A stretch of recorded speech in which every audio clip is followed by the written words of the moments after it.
DJ and PK, the national title game is in the books. Michigan wins it all, and their starting five are all transfers. Is this what we want for college basketball? And the answer is basically no. As Gary says, no, but it is what it is right now. Well, you know what's interesting? Because it's a fact that they are all transfers, right? You can't argue that. That's literally a absolute fact. It's impossible to argue about it, right? But one of the things that I wouldn't say argue, but point out is that one transfer was from UAB, right? All right, not exactly a basketball powerhouse. And then you've got another transfer who sat on the bench for UC Los Angeles, right? And played 13 minutes a game. And now look at him, man. He's looking like, I'm speaking to the Mar kid. I think he's from Spain. And he's worked himself into, it looks like he's going to be a draft pick. Doesn't it look like a little bit of a Mark Eaton story there?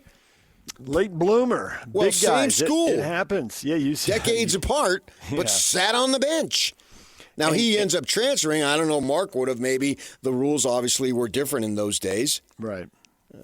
So you just wonder, okay, it sounds bad, but it's true. And then they had a non-starter at Illinois. And then you brought up the Cadeau kid, the one I said is from West Orange. He was basically run off at North Carolina.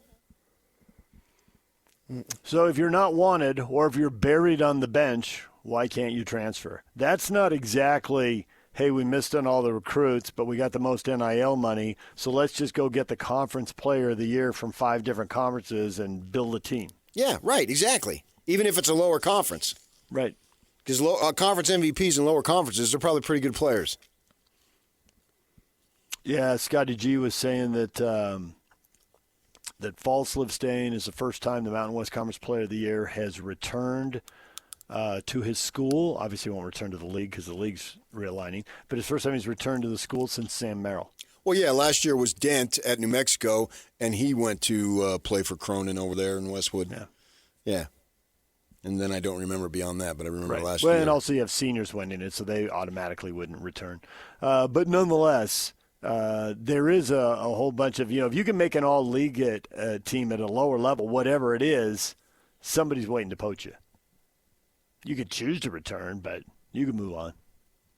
Just make all conference. They're absolutely going to be looking for you. But in this case, Michigan finds 2 guys that they think they can make work. They were not exactly starring at North Carolina and UCLA, so now they got a championship. So you can't lump them all together, to your point. You can't, but even if you wanted to, as I understand it, the TV ratings, which somehow became years ago the most important thing ever, the freaking TV ratings. Your boy Hurd always used to talk about it. The TV ratings. And I know Scotty's gone after that Clay Travis guy who constantly talks about TV ratings. To me, TV ratings, and I get it, it's a business, so they do matter. It's just that they don't matter for me. I watch what I watch, and if other people don't want to watch it, what do I care? But the TV ratings are setting records. So the public, while claiming this is turning me off, the numbers don't jive. Well, typically, it's hard to believe someone would take a half-truth to social media. I find that stunning. I think it's a couple different things here. I think where it turns people off is when they're following the local team and they feel like they knew their team and they watch their guys progress. Maybe they watch them progress from high school, when you're recruiting locally. But certainly, Andre Miller didn't grow up here locally, but people watched him play for 5 years. Jimmer Fredette didn't grow up here locally, but people watched him play and progress for 4 years.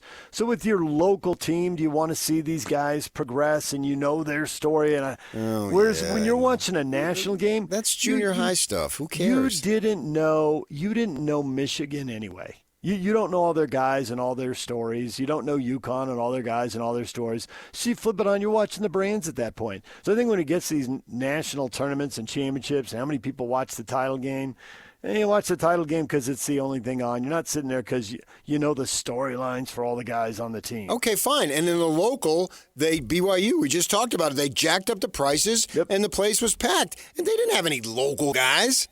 It's all about the winning, baby. Saunders was the only local guy. Right. That's it. But I think when you hear people complain, that's the thing that they complain about. Yeah, but everybody complains about something, but there's no substance beyond the complaining. There are definitely people who are complaining, and then they plunk their money down and buy their ticket and go in. Or they sit in front of the television, apparently. Or sit in front of the TV and watch and cheer. And if BYU was in the Final Four, the BYU fans would have been going nuts. And it wouldn't have mattered that at that point, suppose they got it together, minus Baker, minus Saunders. They would have had no LDS guys, nobody from Utah, and nobody would have cared. Bedlam. That's Chaos. 3 nobodies in a row. And I'll add a 4th nobody because PK's the one saying it, and he's the ultimate nobody. That's not true. I heard another story about that yesterday. But anyway. All right, DJ and PK, we got to take a break. When we come back, Mike Folta, radio play-by-play voice of the Utah Mammoth. Can they finally beat the Edmonton Oilers? The playoff push against the team they might face in the first round of the playoffs. That's next. Stay with us.